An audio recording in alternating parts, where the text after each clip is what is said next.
मित्रहो नमस्कार।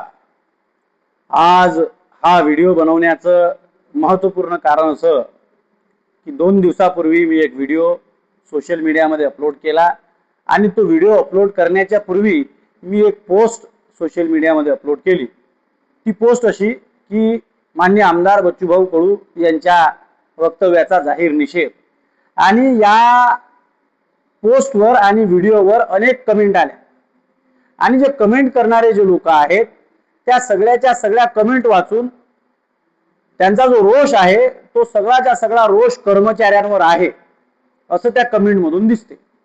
अनेक कमेंट त्या पोस्टच्या आणि व्हिडिओच्या समर्थनामध्ये सुद्धा आल्या, परंतु ज्या विरोधामध्ये आल्या त्या विरोधामध्ये येणाऱ्या ज्या पोस्ट आहेत त्या पोस्ट ह्या साधारण जनतेच्या पोस्ट आहेत।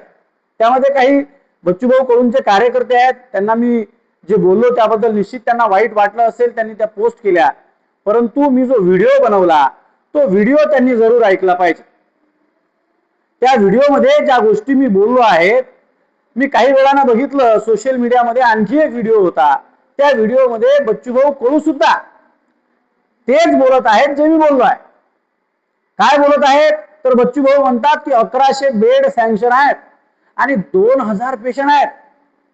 1100 बेड सँक्शन आहेत आणि 2000 पेशंट आहेत। एका बेडवर 2-2 पेशंट झोपावे लागतात। मी जनतेला विचारतो, काय तुम्हाला वाईट वाटत नाही? एका बेडवर 2-2 लोक झोपतात, वाईट वाटत नाही? अरे जनावरांपेक्षा जी हालत खराब केली, तर ही जी जनावरांपेक्षा हालत खराब केली याबद्दल तुम्हाला वाईट वाटत नाही? निश्चितच त्या दिवसच्या व्हिडिओमध्ये मी जे बोललो की ती जी महिला आहे, एक महिला आपल्या पतीला खांद्यावर घेऊन जात आहे, त्याबद्दल सर्वांनाच वाईट वाटलं। ज्या ज्या लोकांना आपल्या देशाबद्दल, आपल्या देशातल्या नागरिकांबद्दल काही ना काही सहानुभूती आहे, त्या सर्वांना याबद्दल वाईट वाटलं। परंतु एका बेडवर 2-2 लोक झोपताना तुम्हाला वाईट कसं वाटत नाही जनतेला? हा मी वारंवार विचार करत होतो। तर मला जे मी त्या व्हिडिओमध्ये बोललो त्याच व्हिडिओला एक आणखी व्हिडिओ भेटला बच्चूभाऊ कडूंचा। त्या व्हिडिओमध्ये ते स्वतः सांगतात की 1100 बेड आहेत, 2000 पेशंट आहेत, एका बेडवर 2-2 आहेत, 2-2 पेशंट आहेत, आणि साला बोलावं तो कोणाला बोलावं आणि बोलणार तो कोण बोलणार, अशा पद्धतीचा माननीय बच्चूभाऊ कडूंचा व्हिडिओ आहे।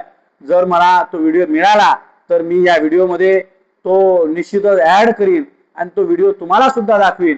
बच्चूभाऊ कडूंच्या कार्यकर्त्यांनी सुद्धा तो व्हिडिओ पाहायला पाहिजे, आणि जेणेकरून मी जे मुद्दे त्या माझ्या पूर्वीच्या व्हिडिओमध्ये उचलले आहेत ते मुद्दे तुम्हाला लक्षात येतील आणि तुम्हाला हे कळेल की मी कुठल्याही आकसापोटी बच्चूभाऊ कडूंचा विरोध केला नाही।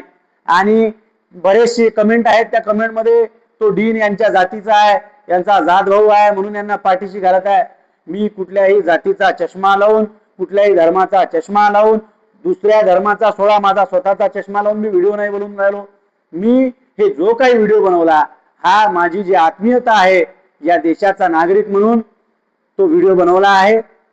आणि पुन्हा मित्रो, हा सुद्धा व्हिडिओ बनवण्याचं इतकंच कारण आहे की जनतेने जागरूक राहिलं पाहिजे। केवळ कर्मचाऱ्यांना शिव्या देऊन होणार नाही, तर शासनामध्ये बसलेल्या लोकांना सुद्धा तुम्ही जाब विचारला पाहिजे।